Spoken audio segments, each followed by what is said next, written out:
the Song Dynasty, exploring the history and charm of one of China's most fascinating dynasties. Episode 6, The Song, Masters of Confucianism.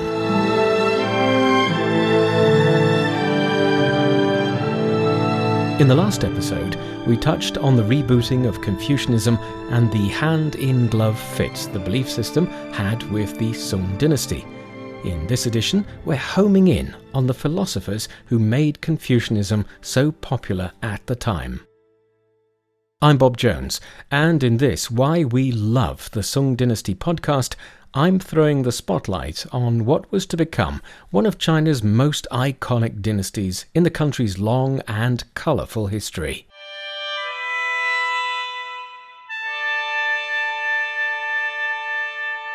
Behind every great belief system, there is always a great individual. In keeping with the exuberance of the Song Dynasty, the revival of Confucianism actually had 5 great masters. It's difficult to single out any one of them as more important, because they all had an influence on each other and had their own take on the belief system. But if you had to choose one ahead of all the rest, it is probably a chap called Cheng Hao. If anyone is regarded as the architect of Confucianism during the Northern Song, the focus for the entire philosophy at the time, and the ringleader of the so-called 5 masters, it's him. Basically, with his brother, he set about organising Confucianism so that it made more sense, was less vague, and more in keeping with the way of life of the Song Dynasty.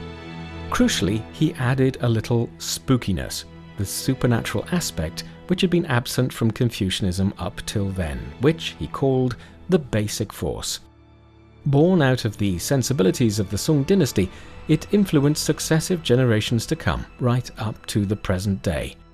But let's find out a little more about our famous philosopher.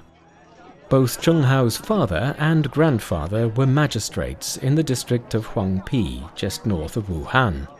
He had a younger brother, Yi. They were both very different in temperament. Hao was affable and easygoing, Yi was stern and formal. He passed his imperial examinations and became a scholar, working as an official in Shaanxi, Nanjing and Zhezhou, holding various important positions. But he was sacked after disagreeing with some reforms. In his younger days, he was interested in both Buddhism and Taoism, and as mentioned in our last episode, that explains maybe how these 2 religions were crucial to the reboot of Confucianism in the Song Dynasty. Anyhow, his basic thinking was that to become a sage, you had to study, which he did, along with a select band of thinkers who became the 5 Masters. Essentially, it was a club for philosophers, and each put their own spin on how the belief should move forward. So, what was Cheng Hao's spin, his big idea? Cheng Hao developed a concept called Tianli, or heavenly principle, which you could say was a bit of a rip-off of Taoist and Buddhist teachings. It had been rejected by earlier Confucianism for being a bit trippy. But what the belief system lacked for the Song was some kind of all-powerful being or force, but having a simple god was just not going to work. Basically, Cheng Hao taught that there was no difference between the tangible things that your senses could perceive and all that you could not sense. He reckoned there was a basic, amazing force that was in everything and acted upon everything. It was pointless trying to make it into a specific thing. It just couldn't be done. As the American singer Joni Mitchell once sang, "We are stardust." Along with everything else we see, touch, smell, hear and taste, all made of the same material, a magical force creating a wondrous universe. Once again, Song innovation way ahead of its time.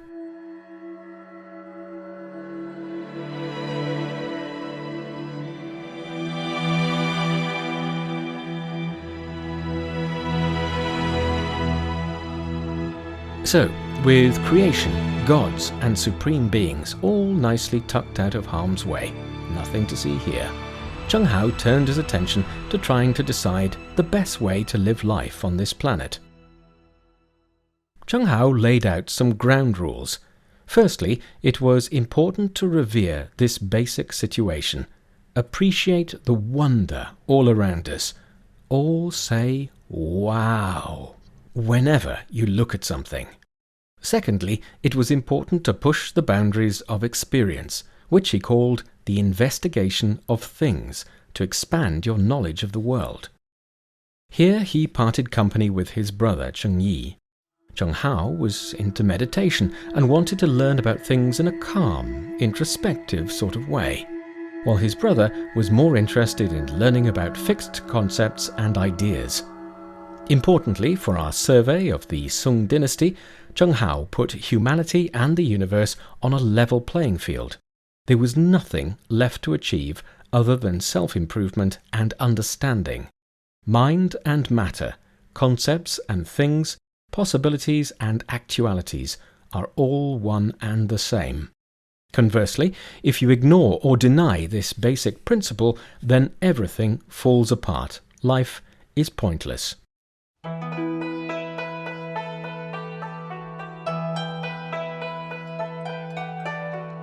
Look at it this way. Imagine a car speeding towards us. We can see the movement, but we can't actually see the mechanics of how it's doing it. The car can't speed towards us without the engine. The engine is useless without the car surrounding it. So it is with humanity and the universe. Fathers and sons are inseparable from their relationship, or affection for one another, for example. A king and his minister cannot exist without the reverence held between them. And so it goes on between husband and wife, older and younger siblings, between friends.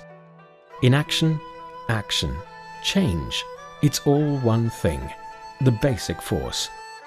It's very similar to "I think, therefore I am." 500 years before the French philosopher Descartes said it, but adding the converse for good measure. I am, therefore I think.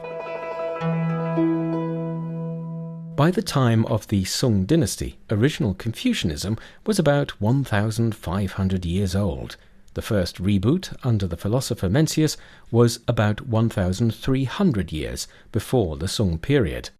But all the way through, crucial to the Confucian belief were four basic virtues: zhen, benevolence, humanness; li, propriety, the way to behave; yi, righteousness, the moral disposition to do good; and zhi, wisdom, reverence, and filial piety. To those basic concepts, Zheng Hao included another virtue which had been knocking around the belief for a while: faithfulness, all of which added up to human nature. That's not to say that evil doesn't exist. In fact, Zheng Hao believed good and evil were essential and natural. Like water, he said, sometimes it can be as clear as a mountain spring, or equally as muddy as the water in a ditch. Once again, here he was coming up with the concept of chiaroscuro, the contrast of light and darkness, 400 years before the painters Da Vinci and Caravaggio. You can't have one without the other. Goodness and badness were in perpetual battle. Here, perhaps, he had one eye on the contemporary political situation. The Song Dynasty always had enemies circling its territory, licking their lips like wolves.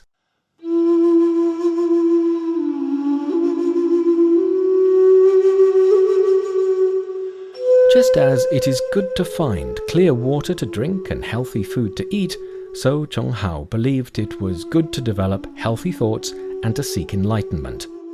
When the internal vital force is cultivated to the utmost, it becomes as clear, bright, pure, and complete, he believed. Obsess about private desires, and your vital force will immediately become withered and sick.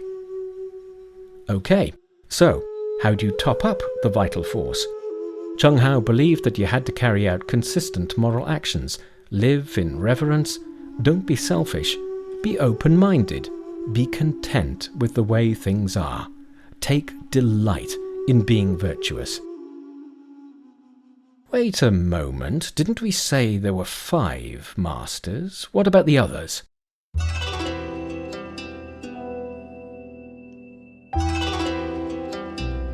It's only fair to mention them, but are you ready for this? Because it gets ever so slightly complicated. Zhou Dunyi is recognized as the first to put Confucianism onto a new path. He was basically getting the ducks together, but didn't quite get them to line up in a row. Xiaoyong was a hermit who called himself Mr. Happiness. He was a lifelong friend of Cheng Hao, but was a bit focused on number symbolism, which never quite caught on. But he was also into Tai Chi and Qigong, meditation through movement, which did catch on. Both are still popular in China today. Zhang Zai taught that it was important to nurture the heart and the mind. Although he was older than Cheng Hao, they switched places, with Zhang conceding that Cheng Hao was actually the better philosopher. Cheng Yi, Hao's younger brother, took it all a bit too seriously and was trying to find a more systematic approach for Neo-Confucianism, which his brother didn't think was necessary.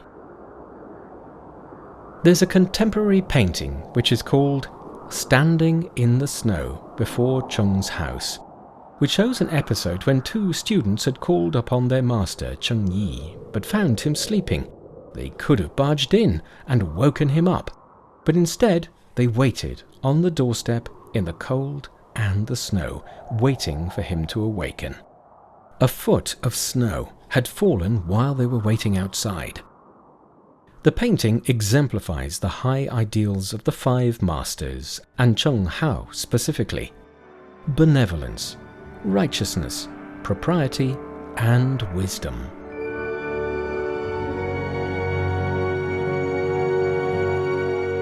Special thanks go out to Sanlian Zhongdu for their help in creating the content for this show.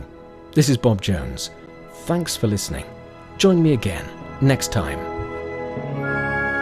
This has been a China Plus podcast. If you like the show, please give us a rating and be sure to subscribe wherever you listen. If you've got any questions or feedback, please feel free to contact us via email at podcast@cri.com.cn or find us on Twitter, China Plus Pods.